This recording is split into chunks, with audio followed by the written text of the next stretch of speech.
ComC is your home for buying, selling, and flipping all the hottest trading cards. Their consignment marketplace is home to over 27 million cards across all sports, genres, and eras. With a ComC account, you can purchase cards from different sellers over time and ship them home together later, or immediately reprice them for sale on the ComC marketplace. To stay updated with ComC, please follow them on social media at Check Out My Cards, one word, on Facebook, Instagram, and Twitter. To learn about offers, promotions, and more at ComC, please visit blog.comc.com.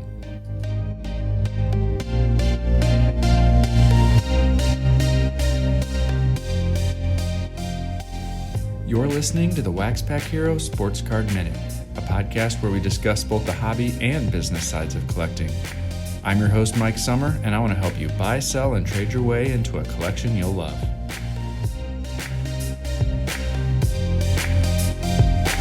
Hello, everybody, and welcome back to the WaxPackHero Sports Card Minute.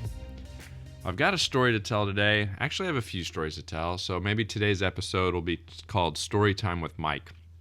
But yesterday I got to do something that I had never done before, and that was to hold in my hands a card worth six figures.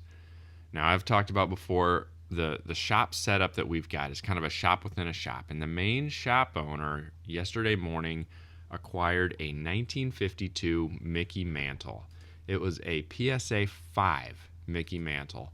And so he had that in the shop yesterday. We had our small local show, and so a lot of people got to see that card. And towards the end of the day, I got to actually hold it, take a few pictures and that type of thing with it.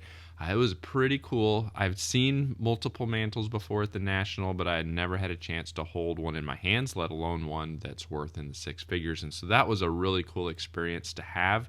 And for what it's worth, it was sold by the end of the day. And so I think he had that card for less than 8 hours in his possession, and just kind of shows that there is a market for buyers and sellers, even for those big cards here in Central Illinois. It was pretty neat. So that was great. The show was great. I made a joke on Twitter. I went from holding a card worth six figures to acquiring two Teenage Mutant Ninja Turtle sets, both of which I was excited about. So I had a lot of fun doing that today. The other main topic that we're going to talk about today, I'm going to title Best of the Best. One of the questions that I get a lot when I'm doing interviews or when I've been on some other podcasts and that type of thing is Mike, what are your favorite cards, or what is your favorite card in your collection? And so I had put together some thoughts about that I put out in a blog post a little while ago, and I've had a few other card pickups since then that I think have moved into being some of my favorites. And so I thought it'd be a good time to go through and kind of talk about what some of the favorite cards are in my collection. That'll be our main topic today. Before we get into it, I want to tell you about Underdog Collectibles, the online shop run by collectors for collectors that breaks new cards every Tuesday, Thursday, and Sunday night. You can visit them at udogcollect.com to see what they're going to be breaking this week, and you can visit their brick and mortar shop in Knoxville, Tennessee, where they've got a full selection of singles, wax, and you can even watch some of their breaks live. So check them out at udogcollect.com and tell them WaxPackHero sent you. All right, let's talk a little bit about what some of my all-time favorite cards are in my collection. I'm going to call it kind of the best of the best. Let me start by saying this. Everyone's card collection is unique, and there's no single or quote-unquote right way to collect. The most important thing is that the cards in your collection mean something to you. The people that I know that enjoy the hobby the most, they're the ones that have a purpose and a focus that directs their collection. They don't let others tell them what's good or what's junk or what they should be chasing. And, in a while ago, an episode that's one of my favorites of the old House of Jordans podcast, they were talking with Josh of Cardboard Chronicles, now the co-owners of Card Ladder. And they were talking about how they narrowed their entire collection to something like 17 cards. And that's focus. And as I listened, I realized that there was a story and a reason that those cards had found their way into his collection. And cards may come and go as the journey unfolds, but it was evident that he has a clear purpose, which provided the direction that he was going at that time. And that got me thinking, if I had to significantly narrow my PC down to the what cards would matter the most to me, which of those would I want to hold on to forever? And why do those cards mean the most? And so I thought that's what I'll talk about today. I'll talk about some of those cards that mean the most to me. They all have a story behind them that gives them some of that meaning. And so here you go. Here's what some of those are. The number one card that means the most to me, you've probably heard me talk about it before, but it's the 1986 Topps Thad Bosley card. And if you followed the blog or the podcast for a while, you've undoubtedly heard the story of why this Thad Bosley card means so much to me. It's the card that started it all for me. It was the card that was staring up at me from the first pack of Topps that I ever purchased. And all these years later, that card still brings back those vivid memories of me picking it out of a box at the Zoll's department store in our small little town. And I can still hear the crinkling of that cellophane as I tore it open and still feel the excitement of looking through that very first pack of cards that I ever purchased. The next one that I want to talk about is a much more recent card than that, and that is the 2019 Topps Heritage Nolan Ryan Real One Auto that I pulled out of a pack. Nolan Ryan had been a focus of my PC since I was young, and with a career that was almost approaching 20 years as I was starting collecting, there were already a ton of Ryan cards available for me to pick up. And because of that, he's always had a prominent place in my PC. I loved his longevity, his grit, his approach to the game. And so when I opened my case of 2019 Heritage, it was a pretty rough looking break through the first 8 or 9 boxes. But that all changed when this Ryan Auto popped out of a pack in one of the last boxes of the case. My emotions went from frustration to elation in a matter of seconds because getting a pack pulled on-card auto of one of my favorite players was just something special. And the fact that it's on a card with a sweet vintage 1970 design, and I had pulled it myself, it definitely makes its way into one of my favorite cards in my collection. The next one is another one that's going back, and that's the 1969 Topps Brian Piccolo card.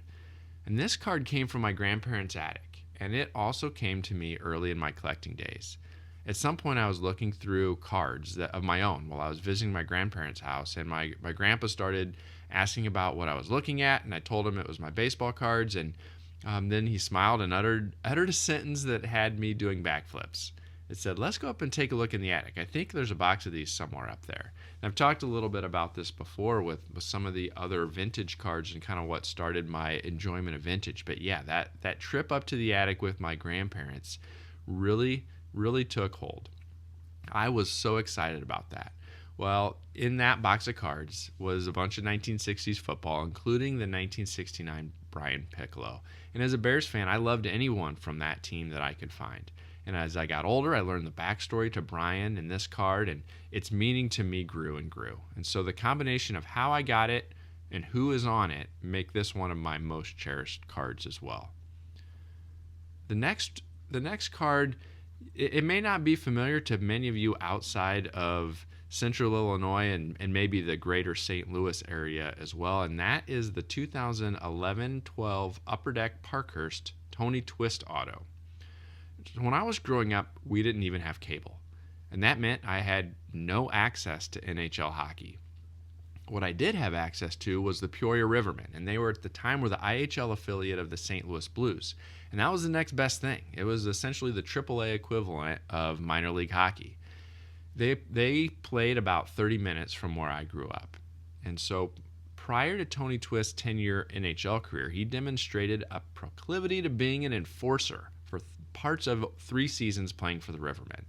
And I can still remember rising out of my seat with the anticipation as he would start mixing it up with an opponent.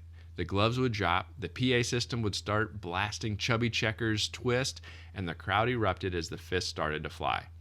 Well, I came across this card in one of the local LCSs, this Tony Twist autograph, and I had to have it. Every time I look at it, it takes me back to those junior high days of sitting in the stands at the Peoria Civic Center, eating cotton candy, watching some AAA hockey, and watching Tony Twist get in some fights. And so if you may not have ever heard of Tony Twist before, but he means a lot in the Central Illinois area from watching him on the Rivermen, and I know there are some St. Louis Blues fans of Tony Twist as well. And even though this is maybe a $5 card, it is one of my favorites. Next up is LeBron James Jersey Kings. I'm not the biggest LeBron fan. I'm 100% on the Jordan side of this debate, but I definitely respect him as one of the game's best. When I returned to the hobby in 2015, some of the first boxes I picked up were 2014-15 Donruss. And just so you know, at that time, they were on clearance on DA Card World. I think I paid somewhere around $40 a box, maybe, for those hobby boxes. Well, when I opened them up, one of the cards that I pulled out of those boxes was this LeBron jersey card. Jersey cards didn't even exist when I stopped collecting in the mid to late 90s, so you can imagine my excitement when I got this card with a piece of jersey in it that was worn by one of the best in the game. This whole concept of jersey cards was brand new to me when I got back into the hobby in 2015, and so getting a LeBron jersey card was just pretty cool. I credit this card with helping build the excitement and fun that I was having in the early phase of my hobby reintroduction. Next is the 1989 Upper Deck Ken Griffey Jr. Okay, I know what you're thinking. How cliche. Everybody's got this card. Everybody wants this card. The card is iconic, but it's iconic for a reason. When I was 12 when this card came out, and it was my holy grail. It was untouchable to me at that time for a couple reasons. First, in my little town, I didn't have a hobby shop, and you couldn't really find packs of Upper Deck anywhere local. When I did get lucky enough to get my parents to make the half-hour drive into the card shop, my limited budget wouldn't allow me to buy too many of those $1 to $2 packs. They were over double the cost of Topps, Donruss, and Fleer. And second, buying it as a single was outrageous for me to even think about at that age. It was way too much out of my price range. I couldn't touch it. I've always wanted one, and I could never afford it. But as I began selling cards on sport lots, I built up some store credit, and I made the decision to pick it up and finally complete my quest. At the 2019 National, I picked up a T206 Harry Davis Sweet Corporal back, and that was my first T206 card, and so it holds a special place in my heart as well. For me and for many collectors, baseball cards serve as a bridge that connects us to the history of the game, and it can be hard to describe the feelings that come with holding a 110-year-old baseball card in your hands. In 1909, someone pulled this card out of a pack of tobacco. It survived 2 world wars. It saw the rise of the automobile, and it's been cherished by several generations of collectors. Yeah, it's got creases. Yeah, it's got rounded corners. Yeah, it's even missing a little bit of paper here and there. But it's got character, lots of it, and it's mine. 2 of the more recent pickups that I had that have made it on this list over the last year or so are the 86 Fleer Michael Jordan card that I was able to purchase. It's a great example of why I do what I do. It's a great example of the whole point of what I do, and that is to buy and sell cards to generate some profits, which allow me to buy cards that I can add to my PC. And I was able to do that last year. I was able to use some of the profits from running the card shop and sport lots and ComC sales, and I was able to buy a card that I always wanted, that 86 Fleer Michael Jordan card. And I was happy to add it to my collection. Yes, it's a PSA 1.5, but it's my PSA 1.5. It looks great to me, and it was essentially free because of the profits that I had made from buying and selling. And so that Jordan rookie card is definitely one of my favorites, one of the best of my collection. And the other one is a Walter Payton rookie card that I picked up at the National last year. I went to the National. I wasn't planning on getting that Payton rookie. It was on my list of cards that I wanted to have at some point, but I was able to work out a deal with that Payton and a Dr. J rookie that I wanted for that set, and I was able to add that Walter Payton rookie to my collection as well. He was one of my favorites. As I talked about in the last episode, I'd started putting together my collection of Playing Days Walter Payton cards. That was one that I clearly still needed, and so adding the rookie card of one of my favorite football players on my favorite football team was an awesome pickup and made the 2021 National a memorable experience for me, and it's definitely in my list of favorite cards. The Sports Card Shop is your small-town local card shop with a global reach, located in New Buffalo, Michigan. The shop is one of the most accessible in the Midwest. In addition to being an authorized Panini Direct dealer, the Sports Card Shop carries all major trading card brands, including Topps, Upper Deck, Pokemon, Yu-Gi-Oh, and more. With all that new wax, 500,000 singles, and showcases full of graded cards, you're sure to find something great for your collection, whether you're just starting out or a seasoned collector. The Sports Card Shop is your one-stop shop. So call us, come see us, or visit us on the web and social media. Our phone number is 269-469-0140. Website is thesportscardshop@moco.com. The Sports Card Shop is part of the Moco Retail Group, connecting sports, the hobby, and people around the world. So that is the best of my collection. If I had to narrow everything down to just a handful of cards, those are the cards that I would want to keep because they mean the most to me. They all have a story, and they're meaningful, and I wouldn't want to ever get rid of them. Well, I hope you enjoyed hearing about that. I would love to hear about what some of your best of the best cards are. What are the cards that you have in your collection that are meaningful to you, that tell a story, that just, make you think back to a different time, a different place, and bring back some vivid memories for you? I want to hear about it. Reach out to me at waxpackhero@gmail.com. Reach out on Twitter at TheMikeSummer, or reach out on Instagram or TikTok at WaxPackHero and tell me about what your favorite cards are that are meaningful to you, that are pieces of your collection that you never want to let go.